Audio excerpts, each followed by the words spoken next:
Hey everybody, it's Jason from the Texas Gun Vault, and it's time once again for the Texas Gun Vault Poll Question of the Week, a weekly vlog that I put out where I ask you, as my viewers and subscribers, about something that deals with guns, gun culture, politics, current events, the news, or something fun like EDC that I want to get your thoughts and opinions on. And this week we're talking about a hot button issue that's swarming around the internet right now, and that is the Sig P320 a safe gun? Now, these things come in so many different variants, and we've been hearing stories throughout the years about this gun, quote unquote, going off without your finger on the trigger. We've heard numerous stories, especially from law enforcement agencies or police officers, that claim these guns just fire. They were removing them from a holster, putting them in a holster. They were just in the holster. Maybe they were in a purse, and bang, they go off.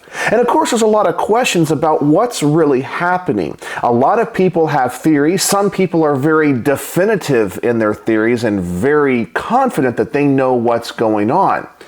But one of the things that's really interesting is that nobody can really replicate these discharges, with the exception of the early first generation P320s, when they could hit the back of the pistol with a hammer and have them go off. But Sig had a recall, a voluntary recall, and now they claim they are safe. And people can't duplicate these, especially the one that made headlines recently when it comes to a police officer having a gun in a holster, bending over, and the gun discharging.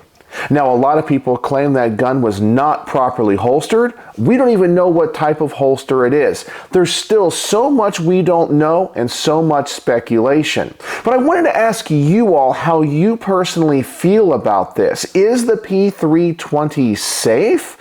After all, I think this is a good metric to kind of see where people lie, and I think this is important for Sig to know, because if people don't trust their product, well, they're not going to buy it. I definitely think Sig needs to make some type of comment about all of these discharges, but that's another video for another day. So let's dive right into this week's question, and then we're going to get your results. Last week on my main channel, I made a video about the Sig Sauer P320 and discussed the mechanical design and safeties found in the pistol. This was in response to the video that went viral of a Sig P320 firing in a holster of a police officer while bending over. This touched off another round of gun owners debating if the P320 is a safe pistol or not. So I wanted to ask you what you thought. Do you think the Sig P320 is a safe and reliable pistol, or inherently dangerous and will fire without being touched? You know, when I made a video on my main channel going over those safeties that the gun has, I said something in that video that some people took offense to. And that was, I said, if I load one of these guns and put it onto a tabletop and left it for 100 years, when I come back, the guns will still be loaded. They're not just going to go off. And they said that's a straw man argument.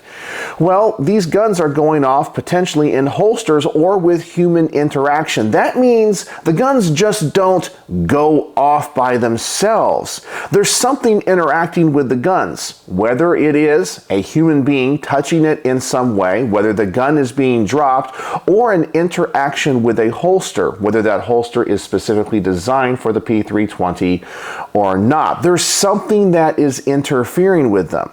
I think it's also important to note that most of these problems are coming from law enforcement, not the civilian side of things or the military. And I think that's really important to at least discuss. After all, there are possibly tens of thousands, if not hundreds of thousands, of these pistols in circulation in the civilian world. And we don't hear about these guns having these negligent discharges. People carry these and compete with them all the time. In fact, one of my P320s is a gun that I made from parts that I got from Sig. I used one of their fire control groups. This is a really cool gun and probably the closest gun I have to a quote-unquote race gun. And I know a lot of people at my local range that use these all the time in IDPA and absolutely love them. And I personally think that if these guns had an inherent problem with all the holstering, reholstering, taking the gun out of the holster, running around, potentially dropping the gun, and firing them under very fast conditions, that these issues would present themselves. And I don't hear about it. I've also noticed that in the military, we don't hear about these issues. Now, some people have claimed in the military versions, well, there's a couple of things to note. They do have a manual safety, which does prevent the trigger from coming back. It doesn't block the striker. It just prevents the motion of the trigger. But they also claim that in the military, they don't use the guns the same way law enforcement does. Many times, they're not even loaded, and in training, they're not using them the same way. But here I have a Sig M18. Now, this is the compact version that was adopted by the U.S. Marine Corps, but also in the other services by the military police. So military police officers around the world for the U.S. military are carrying this particular gun. And being MPs, they are going to carry with one in the chamber. Now, I'm not sure how they're trained, whether they train to have the safety on or off, but we're not hearing about issues from the military police. It only seems to be civilian law enforcement agencies that are having this issue. Now, I am not saying it is their fault. Maybe it's the type of holsters that they're using. Maybe it's the type of variants of the gun that they're using. Maybe it's lack of training. I don't know. But it really does seem that law enforcement is having this issue. I am not blaming anybody, whether it is SIG or the police officers themselves. I just think it's an important data point to consider as we investigate what these issues potentially could be. So with all that said, let's see what you guys have to say with this week's results. With 118 votes this week, we have safe. It is just like any other polymer striker fired pistol, 30%. Safe, but it could have more safeties built into the design, 33%. Unsafe, there are design flaws which make it dangerous, 31%. Unsafe, it will fire without warning in a holster and untouched, 2%. And something else, explain in the comments, 5%. And I have to say, when it comes to the Texas Gun Vault poll questions of the week, I think these results are the closest of any poll I have ever had. You have 30, 33, and 31% on the top three answers. And what I think this really means is people really don't know what's going on. I honestly think if this was a simple solution, number one, YouTube channels would be able to replicate these results. As I said, I know there are some people that have gone through this process, some people that have tested it, but a definitive answer would clearly rise to the top. There's so many questions. And of course, anecdotal evidence. There's a lot of people that carry these that have never had an issue, people that have dropped them, that carry them in various holsters, never had an issue. It just always seems to be it being carried in a particular way by law enforcement. And once again, I am not putting blame on SIG, and I'm not putting blame on the police officers. I believe it is contingent that we take a logical and analytical approach to this to figure out what the issue is. After all, we want our law enforcement to have safe and reliable pistols. We also don't want bystanders being hit by the discharge of a gun. So it is imperative that we figure this out. And as I have learned as a YouTube content creator, when it comes to guns, there are so many myths that get perpetuated on the internet. Obviously, some people love SIG, some people hate SIG for whatever reasons. And we want to take those emotional arguments out of that and figure out what's going on. Now, unfortunately, in this video, I'm not going to talk about what's going on when it comes to a definitive answer. I can only speculate myself and give my personal opinions. And I want you guys to tell me in the comment section below, what in the world do you think is going on? But let's talk about if the gun is safe or not safe in general. And let's go over these results, and I'll give you guys my personal thoughts and opinions with each one. And first we have safe. It is just like any other polymer striker fired pistol. And I honestly think that this probably is the way many people feel. There are so many of these in circulation. Everything from people that buy them at gun stores and gun shows to people that did something like myself and buy the fire control unit and then buy all of the individual parts. There are so many of these being used in competition shooting. So many law enforcement officers and the military that are using them without issue. And in fact, even Canada just adopted a version of the P320 for their military sidearm. And you would think that these countries would test them. I'm pretty sure that they did. In fact, there's even versions of this gun that I believe are on the roster in California. Now, I could be completely wrong about that, but I know they have a bunch of stringent tests as well. But if it's not on the list, you can correct me in the comments section below. But these things are constantly tested, and if these problems could be replicated easily, trust me, content creators on YouTube will be making tons of videos about it because it would be getting tons of clicks. Now, do I think accidents happen? Absolutely. Do triggers accidentally get depressed? Yes. And with so many of these guns out there, there's going to be people that are going to use them in wrong holsters, or people that are untrained that are going to use them, people that don't know much about guns that are going to carry them. An accident is inevitable. It just goes along with the territory. But is this gun, let's say, idiot-proof? Well, no gun is 100% idiot-proof. I guess the only way we can do that, once again, is to go to those biometric guns or those smart guns where you have to have some type of device to have them fire. But even then, some people are claiming that the SIG is inherently dangerous because even without pulling the trigger, something mechanically inside the gun is wrong. And even if it has all the safeties engaged, like the striker safety, it can still fire, which I think is a little bit of a dubious claim because those striker safeties have been around in guns for many years, and this gun has what I think is a pretty good striker safety. So something is disengaging that, in my opinion.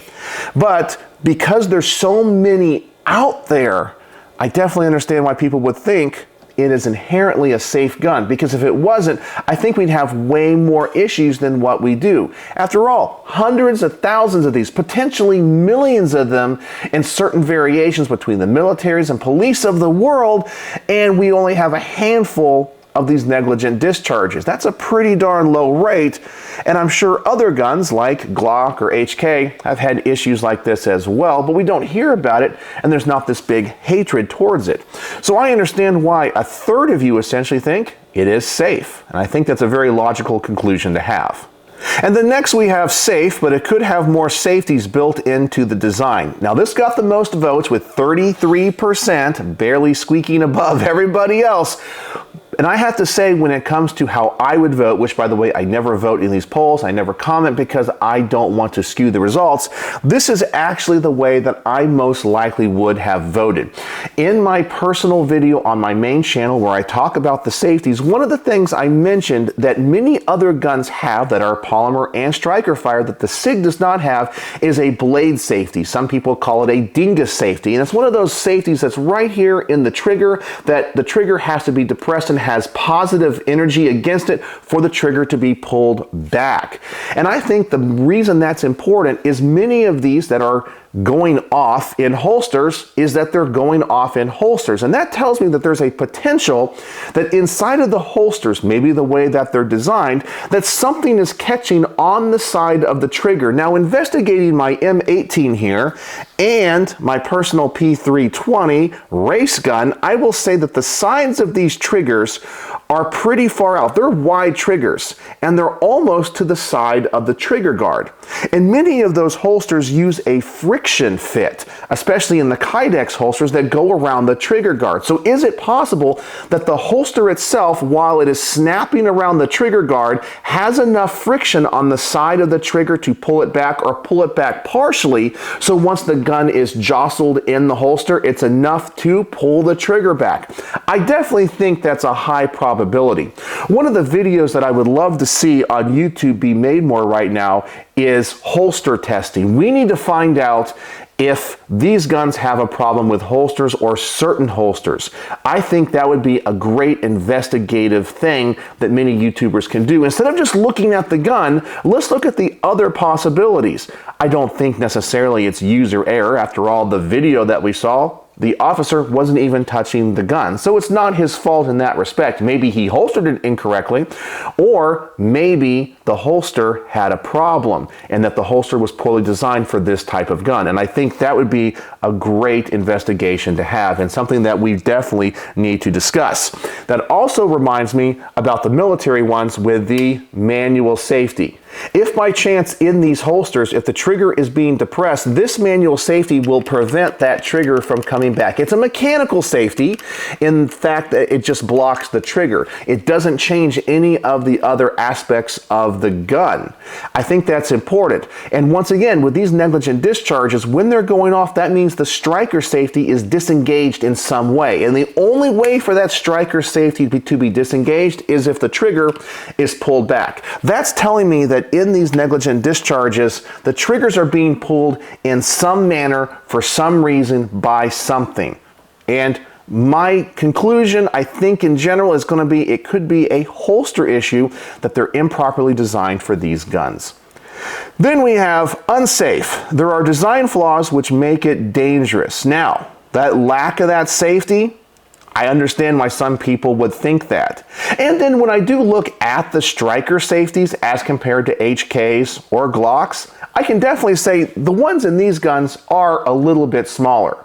I really don't think size matters in this case, but maybe with a lot of use and if you're not cleaning your gun a lot, there's a possibility that those striker safeties are sticking. They get carbon in there, they get oil in there, and potentially they're never re-engaging after being fired. That is a huge possibility, and maybe a redesign of that striker safety is something that they could do. I think if they wanted to quell all of the concerns, they should redesign the striker safety and add some type of blade safety or dingus safety to the trigger. Changing those two things, I think, would put it on par with the safety and the reliability of those safeties with Glock. And I would have to say that over the test of time, Glock has proven themselves with their safety design.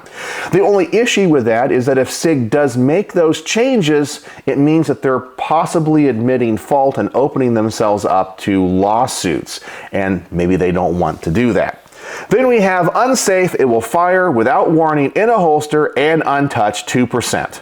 And not many people voted for this, which I think is good because there's so much hysteria. And when I made my other video on my main channel, there were so many comments about things like this. Oh my God, the gun just goes off, it just sits.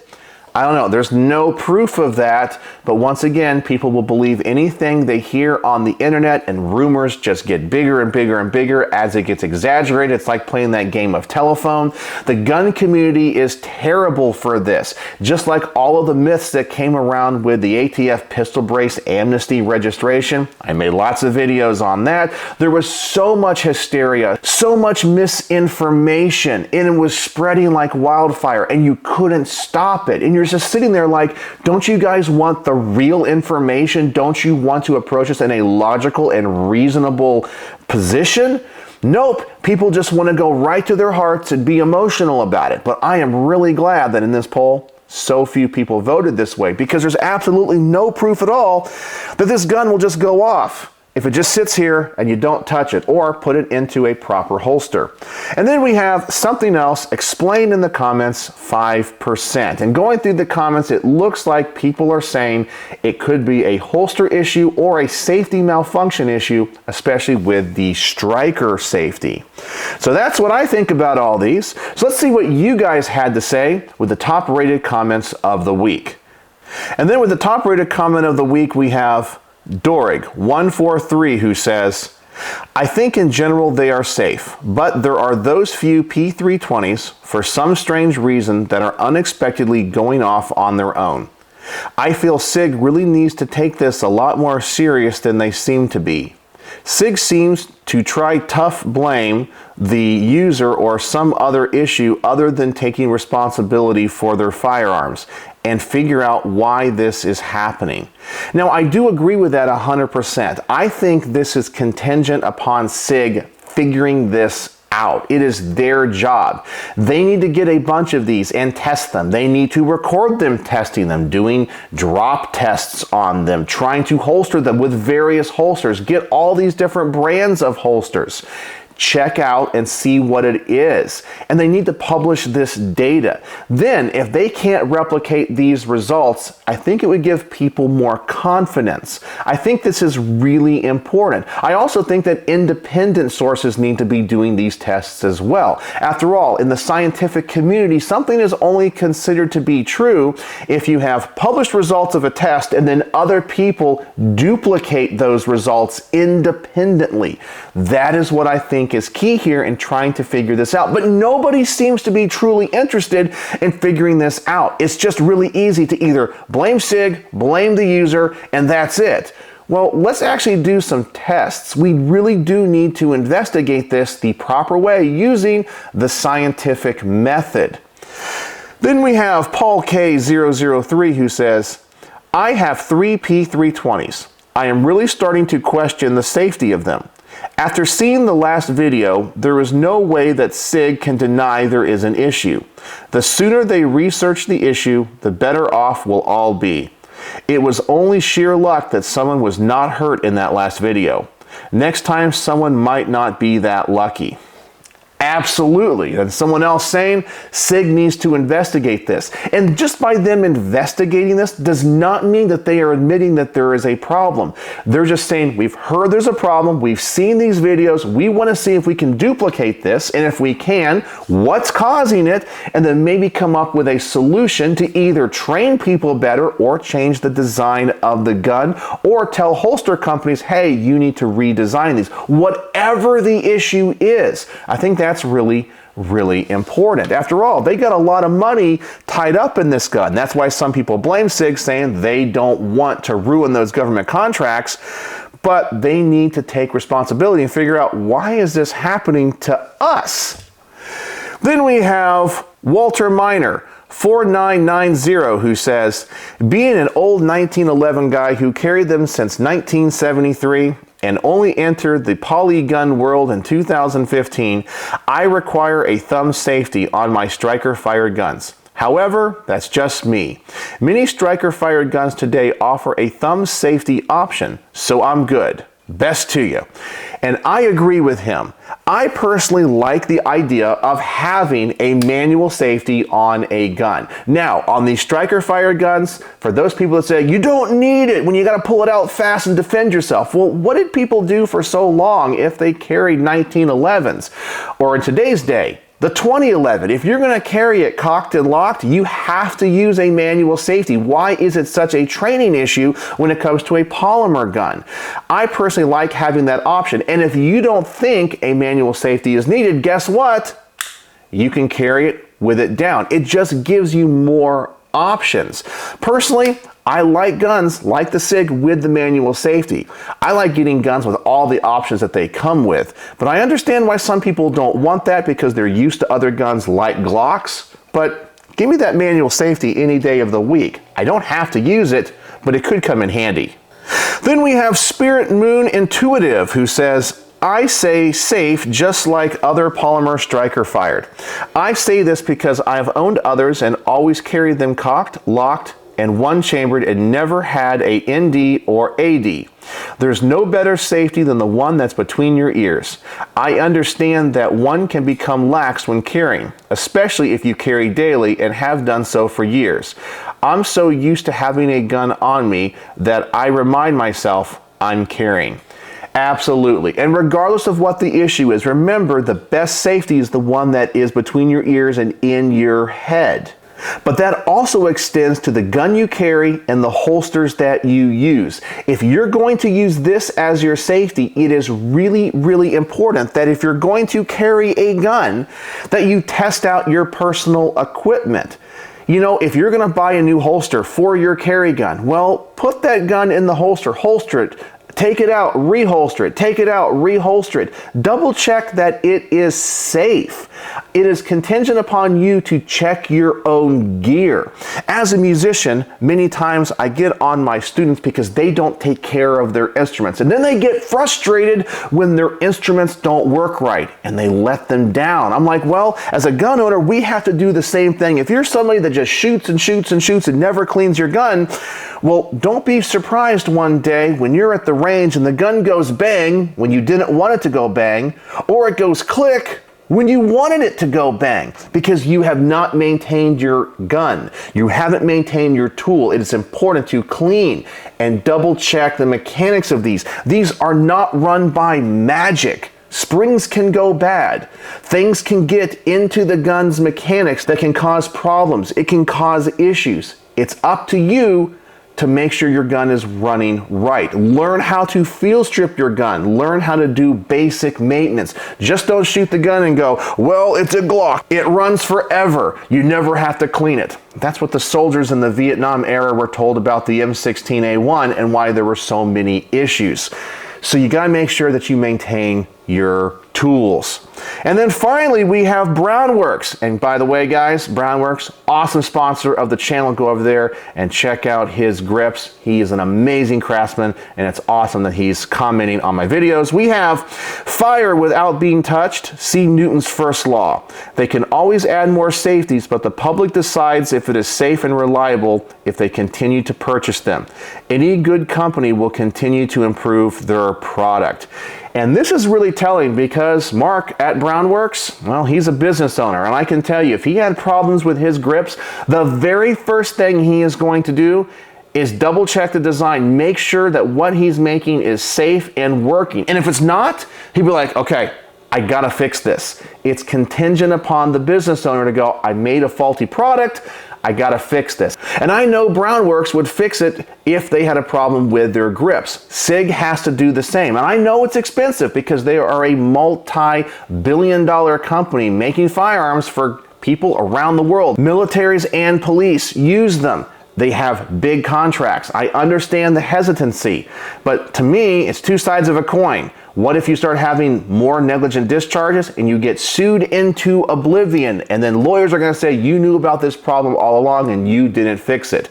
Maybe there's no good financial outcome for Sig on this, because if they change the design, they admit fault. If they don't, and you have more negligent discharges and somebody gets injured, they're going to get sued and they lose. I don't know, it could be a lose-lose, but they need to be doing this testing and taking it more serious. And I think we can all agree on that, regardless of how you feel about this gun and what you think the problems are. So that is the Texas Gun Vault poll question of the week on a very hot button issue.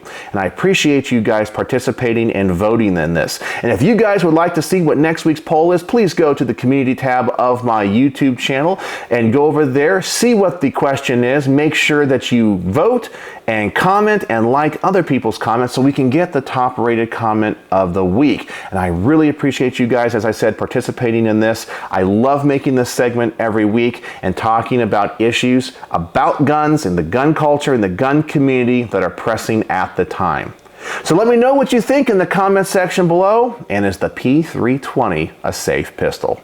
So, as always, thanks for watching.